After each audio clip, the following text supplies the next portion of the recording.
bakundwa mu mwami turabaramukije muri twibature. Beloved ones in Jesus, we greet you in this morning hours of prayers. Aho muri hose ndabaramutsa. Wherever you are, I greet you. Mbashimiye ubwitange bwanyu kubw'umurimo w'Imana ndetse no gusenga. And I'm thanking you for your sacrifice in the work of God and also to pray. Uyu ni umunsi wacu wa 50 w'amasengesho y'iminsi 77. And this is our 50th day of prayers in 77 days.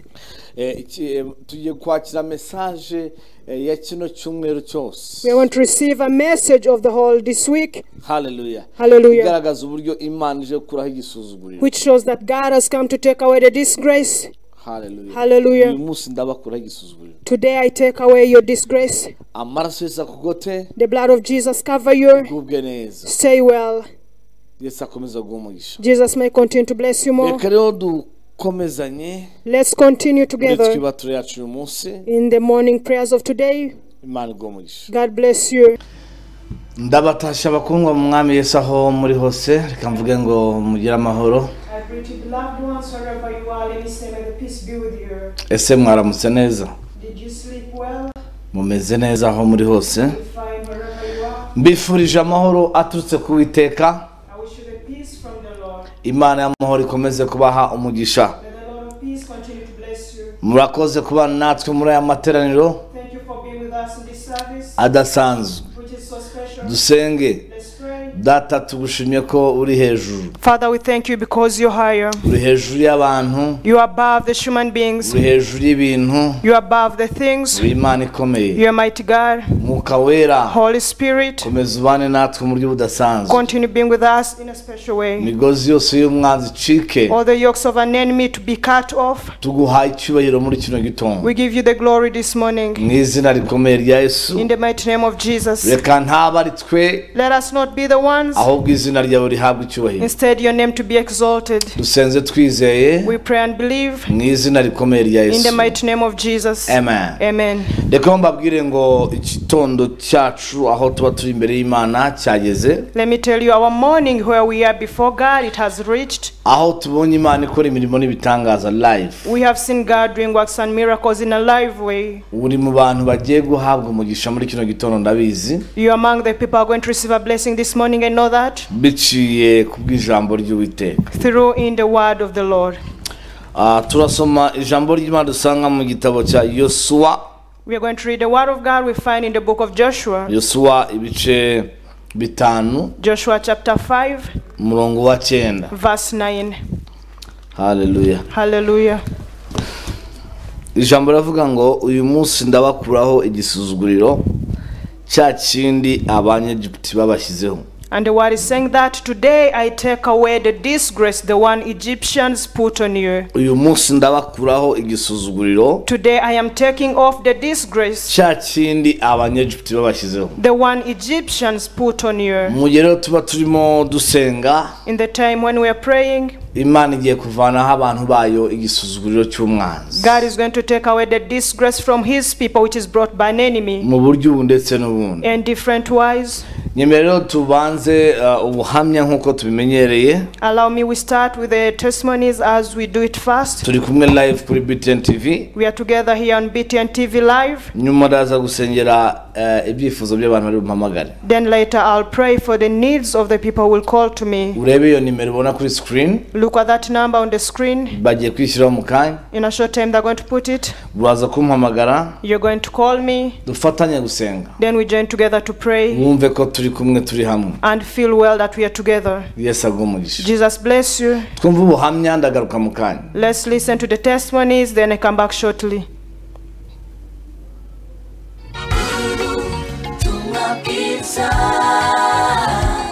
Wow! Mwamumenye mu mpano zitangaje z'ubuhanuzi gusengera abantu kubohoka. Prophet Claude ubu noneho yabazaniye ikiganiro mubohore agende kuri BTN TV. Ni buri wa kane guhera saa 4 z'ijoro ndetse na buri wa gatandatu saa 7 z'amanywa.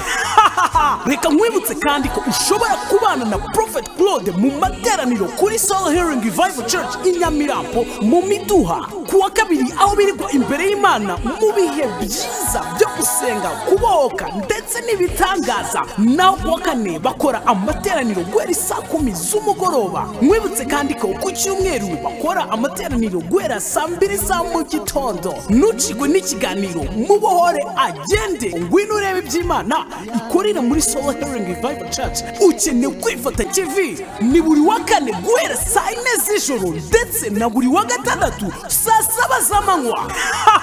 Reka nkwibutse kandi ko ushobora kubana na Prophet Claude mu materaniro kuri Soul Healing Revival Church i Nyamirambo mu Miduha kuwa kabiri, aho birirwa imbere y'Imana mu bihe byiza byo gusenga kubohoka ndetse n'ibitangaza. Naho kuwa kane bakora amateraniro guhera saa 10 z'umugoroba. Mwibutse kandi ko ku cyumweru bakora amateraniro guhera saa 2 za mu gitondo. Nucigwe n'ikiganiro mubohore agende, ngwino urebe iby'Imana ikorera muri Soul Healing Revival Church. Ukeneye kwifatanya natwe muri ibi bihe byiza, duhamagare kuri 0788315211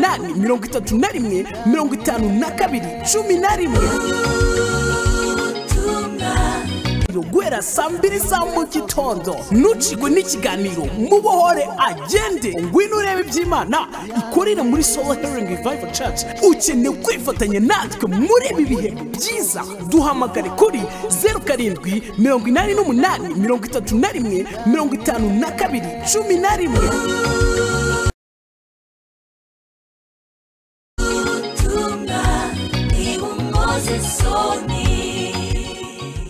Imana ejo bundi mama yari arwaye, njya kujya kumurwaza mu ntara, nabanje guca hano mbwira umushumba ndavuga ngo ngiye kurwaza mama, yakoze accident ari mu bitaro ariko unsengera zakire. Yarambwiye ngo uyu mugoroba ndimo iki gitondo ngusengeye nimugoroba mama araza kuba ari muzima.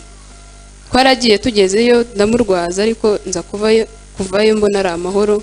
Ibyo ni byinshi b'Imana. Hanyuma ndashima Imana by'umwihariko nari narayize umuhigo ko nimfasha ngatsinda neza nzayishima. Njya gukora ikizamini cya leta, Prophet yarambwiye ngo Imana izagwereza amanota azatungura abantu. Nkumva bitabaho kubera ko ntago nari umuswa ariko kandi se nari n'umuhanga cyane. Ibizamini bisohotse uko yabivuze amanota yanjye yaratunguranye. Nuko hano nta muntu nzi wenda twiganye yahita bibabwira. Ndashima Imana ko yabikoze, izina ryayo nirabwe icyubahiro. Muririmbyi yaravuze ngo umwami Imana yacu waraturinze, uturinda umujinya wa Satani, uturinda muri iyi si ishaje, uraturinda ntitwapfa. Akomeza avuga ngo nubwo twahuye n'ibigeragezo, avuga ngo wagaragaje ukuboko kwawe, uraturinda ntitwapfa. Aravuga ngo ishimwe ni iryawe. Amen. Umwana wanjye yaje gufatwa n'uburwayi bw'abadayimoni baramuroga. Umwana wanjye afatwa n'ibisazi baramuroga arasara. Ibi bintu bikomeye cyane. Noneho bamaze kumuroga umwana wanjye arasara, ibi bigaragara, ibibwana bikavugira mu nda, ku buryo ngira ngo twamutabaye nka kabiri ashaka kwishyira mu kidomoro cy'amazi. Mbaka barore ku musozi.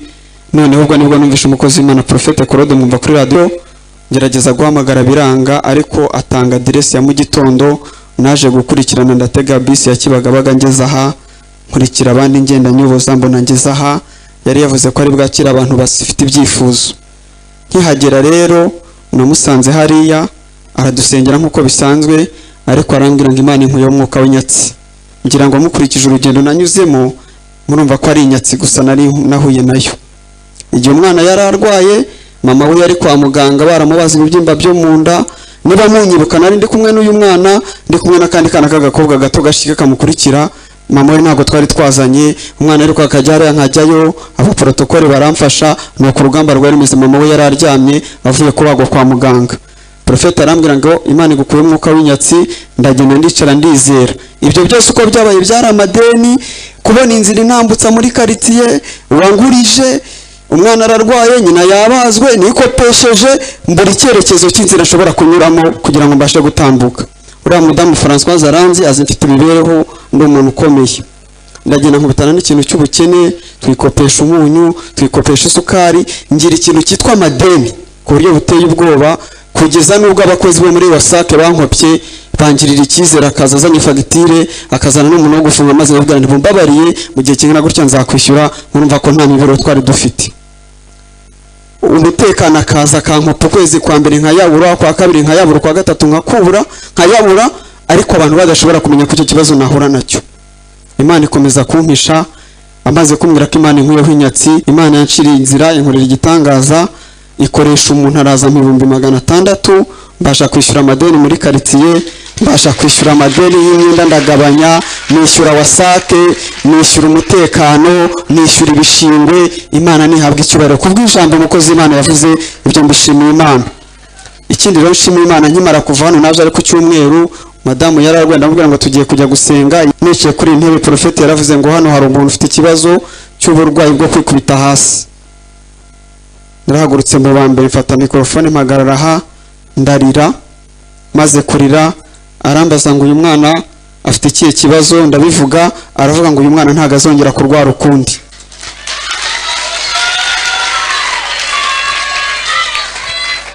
Arambwira ati uyu mwana Imana ishyizeho iherezo.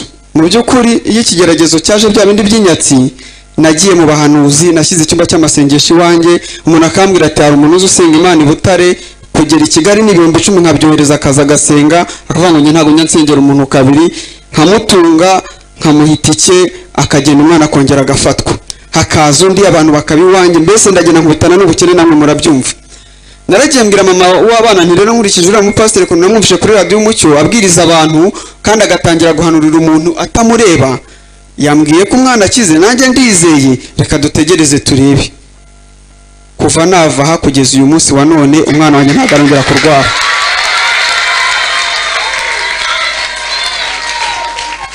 Ntago arongera kurwara, ntago arongera gufatwa n'ubwo burwayi. Ku ishuri bampaye akato, ndibuka ko navuze ni director yaramamagara ambwira ngo umwana simukeneye ku ishuri, nubu ntago arasubira kwiga, ko ndifuza kumuhindurira ishuri nkamujyana ku rindi shuri ku kindi kigo kugira ngo bitazamutera ikibazo cy'ihungabana mu myigire, kuko yari yarubatse izina kuri iryo shuri, mujyana ahandi umwaka utaha. Ariko ni ukuri Imana yankirije umwana kandi yamugarurira ubwenge ku buryo bufatika. Ubwo rero ku bw'ibyo n'ubundi nari ndaho mvuga n'ibyo ari byo byose nshingiye ku Imana yakoze, nzajya gushima Imana nkibitekereza. Profete tuza kuvugana ntanze ubuhamya kuri radio Umucyo, narahamagaye profete arambwira ati uwo mwana wanjye uzamunzanire azaze ku rusengero muze gushima Imana. Profete mubyeyi wacu, umuhungu wawe nguyu namuzanye. Amen. Tumusengeye hashize igihe kingana iki? Shize nk'amezi 2. Amezi 2. Imana ishyize iherezo burundu. Amen. Tukiri muri uwo mwanya rero uyu mwana ni umuririmbyi, ni umukristo yakuriye mu nzu y'Imana, nagira ngo nawe abasuhuze. Mama we nawe yarakize.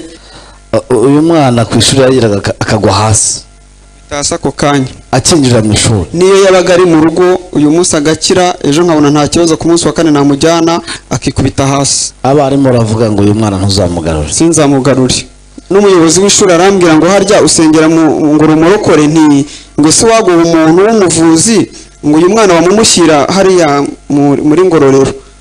Ndamubwira nta kibazo, ampa nimero, ariko sinigira muhamagara. Ubwo babanaga nk'abantu, umuntu nyine wananiranye udashaka ko umwana akira. Namujyanye Ndera, nagiye he ntako ntagize, ariko Imana yaramukijije. Reka duheze icyubahiro, reka umwana nawe avuge gato. Haleluya. Amen. Ndashima Imana ko yankijije, muyimere icyubahiro, bikomere n'amashimwe kubera yankijije. Amen.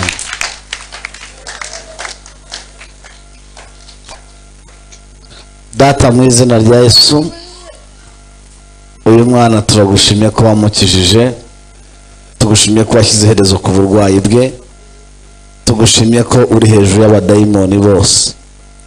Hagati ye mwami n'ibyayaga bimutera hajye umuriro, uzongera kumuteza abadayimoni bazamugarukire. Mushyizeho urukuta rw'amaraso yawe, ngushimye ko mubonamo inyenyeri ikomeye cyane. Uyu mwana azakorera Imana, azavuga Imana isi yose, abantu bazumva ijwi rye. Uyu mwana azavuga Imana isi, ntabwo ari igihugu kimwe, bazumva ijwi rye cyane.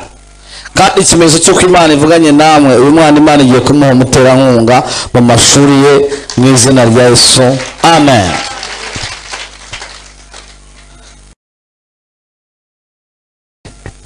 Haleluya. Yatashimwe. Nanjye ndashima Imana kuko yanyiriza umwana, ariko ibibazo byari bikomeye pe.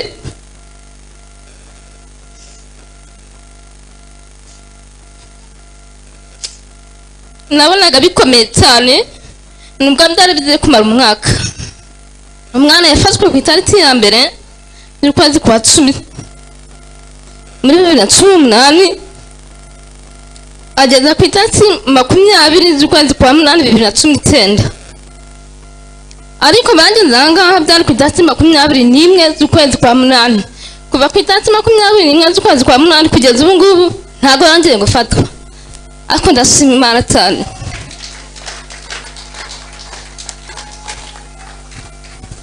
Haleluya! Amen. Mana ni nziza. Oh haleluya! Ndagira ngo mbanze mbwira abantu njya numva babwira abantu ngo bigisha ibitangaza. Babuza abantu kujya mu nzu y'Imana ngo bigisha ibitangaza. Niba umuntu azana umwana mu nzu y'Imana agasubira yakize, hari igitangaza kirenze iki? Igitangaza ni ukwakira Yesu ukaba uri muzima ikagukiza indwara zikurimo. Haleluya! Haleluya. Ngewe nararwaye bageraho naho bambika ariko nakiriye hano. Abapfumu bose nabagiyemo ariko nakiriye hano. Naraje aransengera, abaprotokole barabizi banterura bashyira hano ukuntu nari imeze. Naje gusenga hano sinajyaga ndyama ngo sinzire, bantezaga ibintu bikaniga bikanjombagura, abapfumu bose mbirukamo ntibyagira icyo bitanga. Ariko wumve ko Profete Claude afite amavuta, abantu barabizi, nge nararwaye ndapfa ndaremba, bose bazi ko byarangiye, bavuga ati n'ubundi ni ugupfa. Ariko naje hano ababonaga basengera barabizi, ariko ndashima Imana ko nakize. N'uyu mwana nshimye Imana ko yakize. Aba barabizi, bazi uburyo bambitse ngo ntazakira azapfa kubera umurozi. Hari igihe abana kwituniraho ngo ubuzima bwa butware, ariko kubera Imana yarabikoze. Profete Claude yaransengeye mu bimenye rwose. Hano hari amavuta, abari bazi ko ndwaye nibo babivuga. Shimye Imana rero, umwanya ni mutoya, nashima byinshi ariko mu mpera Imana icyubahiro.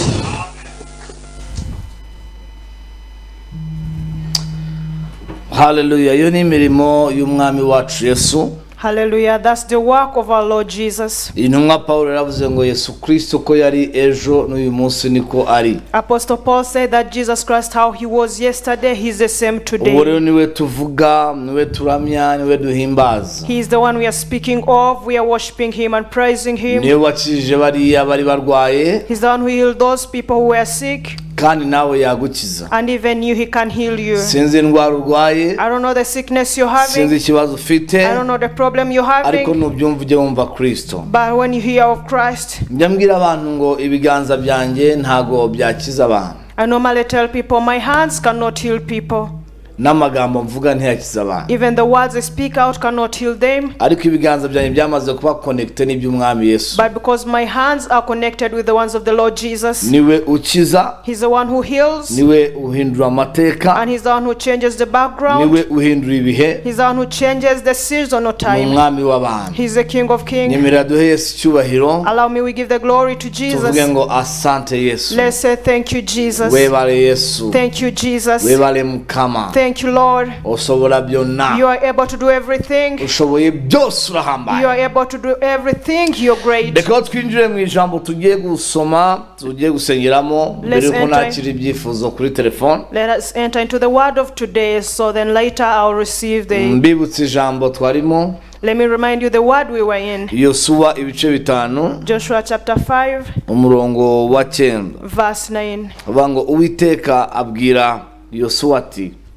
Which is saying that the Lord told Joshua that, none mbakuyeho igisuzuguriro. now I take off the disgrace, abanyegiputa babasuzuguraga. the one Egyptian had put on you. Nicyo gituma That's why, aho hantu hitwa Gilgali na bugingo n'ubu. and that place is called Gilgal until now.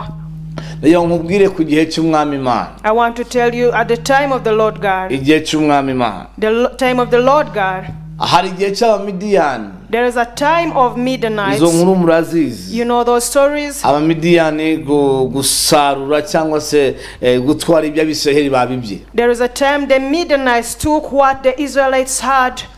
Ibaze nawe guhinga mu gihe ugiye gusarura hakaza undi muntu agasarura ibyo wabibye. Imagine you have sowed and you have planted, then someone else comes and harvests what you did all. Umuntu wese ajya guhinga cyangwa se abiba imbuto kugira ngo azasarure yishime n'abo mu muryango we. Everyone goes to sow the seed or to plant so that later when he harvests he will share with others and the family's relatives. Ariko icyo gihe abiseri bamaze igihe mu buretwa bwo guhinga abandi bakaza bagasarura. But the moment when the Israelites were in slavery, they used to plow, but others come and harvest. Tekereza ku mvune iri mu guhinga. Imagine that tiresomeness of digging and planting. Tekereza ku mvune iri mu gutera imbuto no kwishaka no kwitera. Think about looking for the seed, come and plant it and struggle with it digging. Tekereza imvune iri mu gutegereza ko ibyo wabibye bizaza. And also look at that tiredness for you you're sowing so that you can harvest in some time to come. Ntibyari byoroshye ku Bisirayeli. It was not easy for the Israelites. Ariko ngo bari bafite ingabo z'abamidiyani zikaza zigasarura ibyo babibye. But they had the troops of Midianites used to come and harvest what they had planted. Abiseri bari babaye cyane mu mitima yabo. And the Israelites were having a lot of pain in their hearts. Ariko Imana iza guhagurutsa umusore bita Gideon mwene Manase. But the Lord had to raise up Gideon the son of Manasseh. Imuhitamo kugira ngo azacungure ubwoko bw'iwabo mu gihe runaka. He chose him to go and rescue his relative or his fellow in a certain time. Imusanga ari gusekura ingano yavaga mu muryango w'abahinzi. And he used to come from the farmer's family. Irazira murebera mu Gideon. God came and called him that Gideon. Wa munyembaraga we. You are a strong one. Gideon aritaba. Gideon responded to him. Yitaba nk'umunyembaraga nyine. He also responded as a powerful person. Imana yambwiye ngo niwe ngiye gukoresha gutsinda abamidiyani. And God told him, it's you I'm going to use to overcome the Midianites. Ndagira ngo mbwire umuntu neza amatwi ngo niwe Imana igiye gukoresha gutsinda abamidiyani. I want to tell you that God is going to use you to overcome the Midianites. Abamidiyani ushobora kuba umwuka ugukandamiza. The Midianites might be those spirits which are oppressing you. Abamidiyani ushobora kuba umwuka ukunaniza. The Midianites might be also the spirit which is making you feel defeated. Cyangwa sitwara amahirwe yawe mu buryo ndetse n'ubundi. Or it's that spirit which takes away your chances in different ways. Hari abantu bakora bajya kugera ku musaruro bikanga. There are people who work hard but in time of harvest they get defeated. Hari abantu baka ibintu bigasenyuka. There are people who build up some things but they broke down. Hari abatazi umunezero wo gusarura ibyo babibye. Others even they do not know the joy of harvesting what they have planted. Ariga agatsindwa. They study but they are failing. Agahinga. And they trying to make crops, ntasarure, but are unable to harvest. Umaze imyaka n'imyaka. You have spent years and years. Uzenguruka mu bintu bimwe. You're rotating in the same things. Bidahinduka. Which never changes. Niwe mfite message. I have your message. Muri kino gitondo. In this morning. Sinzi aho bituruka. I don't know where they come from. Wenda ibikubaho. Maybe what's happening to you. Byabaye no ku muryango wawe. Maybe they also happened to your family. Byabaye no ku bakobwa biwanyu. They happen to your fellow ladies in your family. Maybe they happen to the boys of your family. But I have an announcement for you. There is something I want to speak upon your life. And God told Gideon that you strong one, the Lord only him, He's the one able to change someone's history. He's able to change someone's name. And one morning, one evening, things can change because of the powers of God. I want to tell someone who was desperate. I want to tell someone who is hopeless. I want to tell this person who is rejected. There is a God who has met you in the situation you're in. Imana igusuye kuri kino cyumweru. There is a God who has visited you this morning. Kino gitondo hari ukugendererwa n'imbaraga zikomeye z'Uwiteka. This morning there is a visitation of the mighty powers of the Lord. Imana igendera Gideon. And God visited Gideon. Iramubwira ngo wa munyembaraga we. He told him, you strong one. Ndagira ngo ntangaze ko I want to declare that ubaye umunyembaraga. You are a strong one. Muri kino gitondo. This morning. Ubwo nkurikiranye. As you have followed me. Kuri BTN TV. Here on BTN TV. Ubaye umunyembaraga. You are now a powerful one. Wujujwe imbaraga. You are filled with the powers. Wambitswe imbaraga. You are given the powers. Wambitswe ubutsinzi. You are given the victory. Wambitswe kunesha. You have received to overcome. Iravuga ngo wa munyembaraga we. And he told him that you powerful one. Gideon niyitaba nk'umunyembaraga. And Gideon also responded as a strong one. Ko atizeraga yuko ari umunyembaraga. Because he did not believe that he is a strong one. Hari ibyo utizeye. There are things you're not believing in. Hari ibyo utiringiye. There are things you're not hoping in them. That they are going to be possible. Mu muryango wawe. In your family. Mu gihugu cyawe. In your country. Mibereho yawe. In your living. Hari Imana. There is a God iguhisemo. who has chosen you. Iravuze ngo uri umunyembaraga. He has said that you're a strong one. Iravuze ngo uri umunyembaraga. He has said that you're a strong one. Iravuze ngo uri umunyembaraga. That you are a strong one. Sinaje kwigisha. I have not come here to preach. Muri kino gitondo. In this morning. Naje guhanura. I have come to prophesy. Ubuzima bw'umuntu. To the life of someone. Imana ni y'umuntu. God is for someone. Ku giti cye. Someone on himself or someone's on himself. Iri jambo ry'ubuhanuzi. This word of prophecy. Ni ryawe. It is yours. N'uwo Imana ivuganye nawe. You're the one God is talking to. Uri umunyembaraga. You're a powerful one. Gideon. Imana imwita umunyembaraga. God called him a powerful one. Sindi busozi inkuru yose ya Gideon. I'm not going to end all this story of Gideon. Ariko ndagira ngo mbwire ngo. But I want to tell you that Imana ikwisa umunyembaraga. God has called you a powerful person. Hari impamvu nyinshi. There are many reasons. Gideon atari kwemera ko ari umunyembaraga.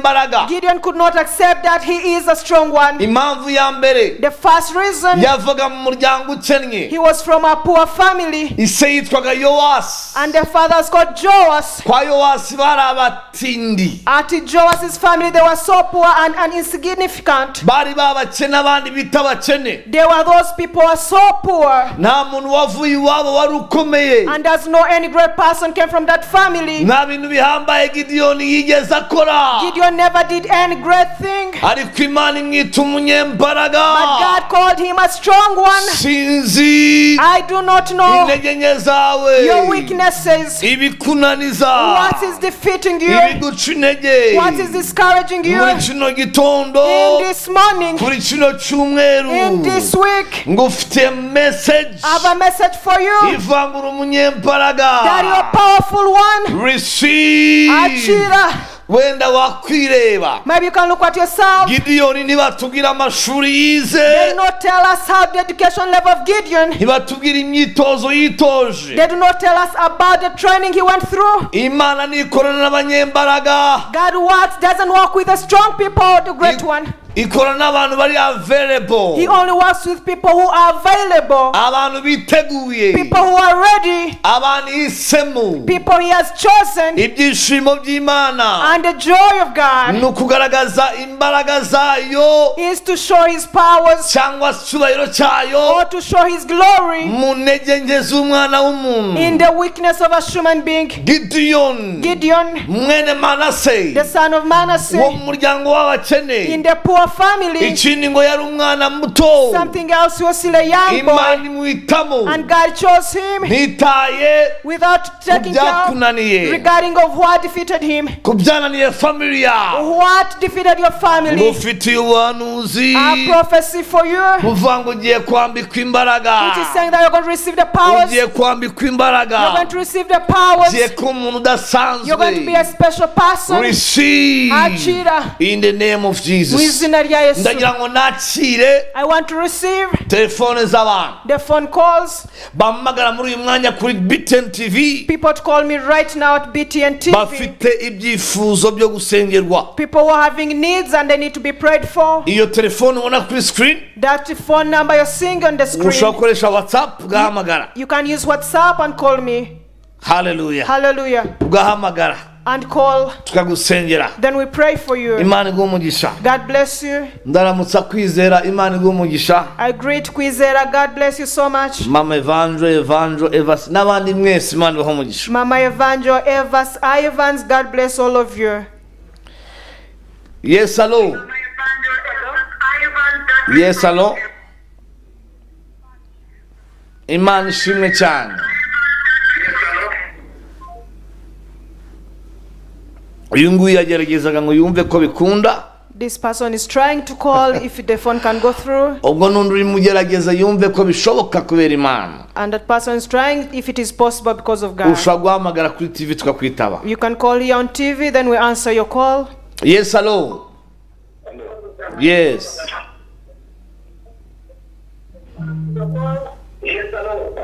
Alo ndakumva cyane. Umwami Yesu ahimbazo. Turashima Imana.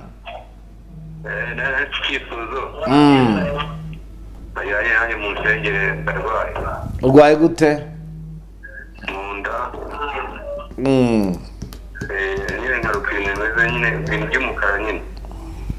Ibyo ni ibintu dusengeye bita bigenda. Those are things we can pray for them and they go immediately. Siri ikiganza kunda yawe. Put a hand on your stomach. Washyizeho? Have you done that? Nohereje imbaraga mu buzima bwawe. I send the powers into your life. Umwuka w'Yesu Yesu mu bapfuye ugukize. The spirit which raised Jesus from dead to heal you. Dore imbaraga y'Imana igukoze muri uyu mwanya. Look at the power of God has touched you this time. Mugihe nagusengeraga mbonye ukira. In the time I was praying for you, so you getting healed. Mu cyumweru gishize warwaye umutwe ukomeye cyane. Last week you had terrible headache. Hamwe uyu mutwe wari ukugejeje kure. And this headache had made you reach in a very bad condition. Imana iragukiza. But God healed you. Wumvise so umutwe gusa ingingo zawe zose zararwaye zimera nk'izimugaye. Not only headache but the all parts of your body were so in pain. Hashize kingana iki bikubayeho? How long has that happened?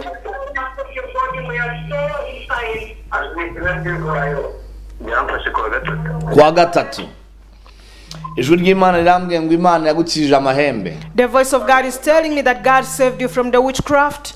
Uyu mwuka w'amahembe wambuwe imbaraga n'ubu ku buzima bwawe. And that spirit of witchcraft is powerless out of your life. No wari murwanya no mu nda yawe. It was also the same spirit was fighting with your belly. Mbonye imbaraga y'Imana igukiza. I've seen the power of God healing you. Ndangije ndabwirwa ngo Then after God told ngo n'Uwiteka ngo aragutabaye. that he is the Lord, he has rescued you. Hari ibintu by'impapuro umaze igihe ushakisha cyane. There are things about the papers you've been looking for. Izo mpapuro zaranze kuzifata n'ibiganza. And those papers you haven't got them in your hands. Ariko mbonye zisinywa ziterwaho kashe mu razakiri. But I've seen them getting signed and a star put on them. De le prisedai. Hallelujah.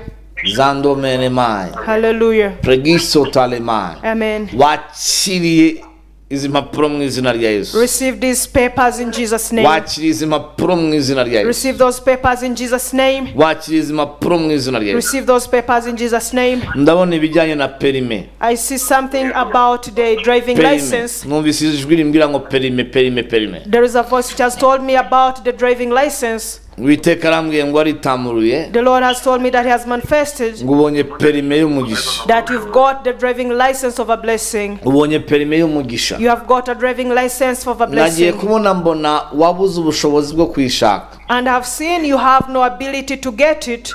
Allo? Wabuze ubushobozi bwo gushaka perime. You're lacking the ability of getting that driving license. Allo? Bimaze igihe kingana iki ushaka perime? How long has that happened? Umwaka. It's now a year. Imana iguhaye ubuntu bwayo kandi perime ugiye kuyibona. God has given you his mercy and you're going to get that permit. Iguhaye ubushobozi bw'amafaranga, iguhaye na favor uzatsinda ikizamini. He has given you the ability of finance money and also to win that examination. Kandi ngo Uwiteka azaguha umugisha mu bijyanye no gutwara imodoka. And the Lord will give you a blessing about the driving things. Receive the name of Jesus. Byakire mu izina rya Yesu. Amen. Amen. Amen. ya uyu nguyu w'Imana ivuganye nawe kumugaragara izuba riva. This person, God has talked to him just publicly when it is shining. Yes, ashimwe. Hello? Hello. Oui, hello? Yes, ashimwe. Yes, ahimbazwe. Hello. Hello, yes, ahimbazwe. Mwitwa nde mutuye he? Mwitwa nde mutuye he? Mwitwa nde mutuye he? Nitwa Joyce no Kibungo. Ya, zamura ibiganza byawe mbisengere. Musengere cye cyifuzo.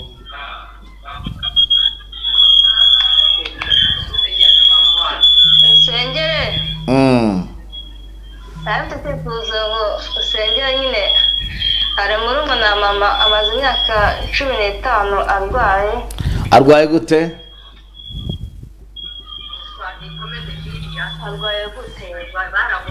Baramuroze. Yitwa nde?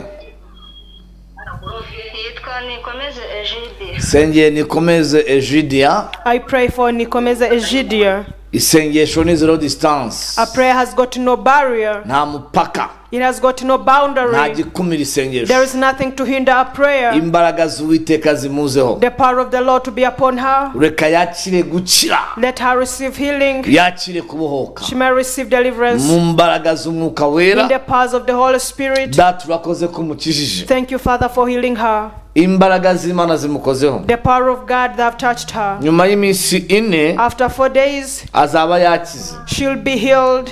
Ndimo ndabona nawe ibijyanye n'amashuri byararwanyijwe cyane. I also see something about your studies are so fought. Ibijyanye n'amashuri, ibijyanye n'ishuri byararwanyijwe cyane. Things about your studies are fought. Mele priso dai. Hallelujah. Dalomingi NSC de bai. Hallelujah. Ikiganza cy'Uwiteka kigaruye ubwenge bwawe. The hand of God has brought back your wisdom. Kandi Uwiteka araguhiriye muri aya masaha. And the Lord has given you a chance at this time. Wakira ubutsinzi bw'Uwiteka. Receive the victory of God. In Jesus' name. Mu izina rya Yesu. Amen. Amen. Reka mbashimire mwese abo twari kumwe kuri BTN TV. Let me appreciate all of you who were together at this BTN TV. Ngiye komeza mbitabe kuri telefone. I am going to continue answering your calls. Koresha WhatsApp, uhamagara kuri nimero ubona aho ngaho kuri screen yawe. Use WhatsApp and call that number you're seeing on your screen. Tugwe muri amavuta ya gihanuzi. As we are together in this anointing of prophecies. Bane baho umugisha. God bless you. Reka mbibutse kubana natwe mu materaniro kuri YouTube live. Let me remind you to be with us in the evening service on YouTube live. Aho Imana ibiri gukora live. Where God is working in a very live way. Turaza gutangira amasengesho yacu. We are going to start our prayers kuri YouTube. On YouTube. Saa 12 n'igice z'umugoroba. At 6:30 p.m. Uraza kuandika ijambo Prophet Claude. You're going to write a word which is Prophet Claude. NTV. Uratubona igiterane cyacu. Then there you'll see our crusade. Tumasengesho iminsi 70 yo gukira indwara no kubohoka. We are in the prayers of 77 days of getting healing and deliverance. N'ibitangaza. And also miracles. Uraza rero kuandika kuri YouTube andika ijambo Prophet Claude. You're going to write on YouTube Prophet Claude NTV. Numara kubyandika. Then after writing it, tuze guhita dukomezanya. Then we will continue together masengesho. In those prayers. Imana igumugisha. God bless you. Kavengo bye bye. Let me say bye bye. Wow, urashaka ijambo rihindura, ijambo ribohora, ijambo ry'ubuhanuzi. Wow, umukozi w'Imana Prophet Claude nyuma yo gukoreshwa n'Imana benshi bagakira gukira indwara, kubohoka, ubuhanuzi. Bana natwe kuri YouTube channel yacu ariyo Prophet Claude NTV. Kora subscribe ndetse kandi no kunzogera kugira ngo tujye tubana umunsi ku wundi. Ibi ni ibihe byiza Imana yatugeneye. Nucikwe ni kuri YouTube channel yacu.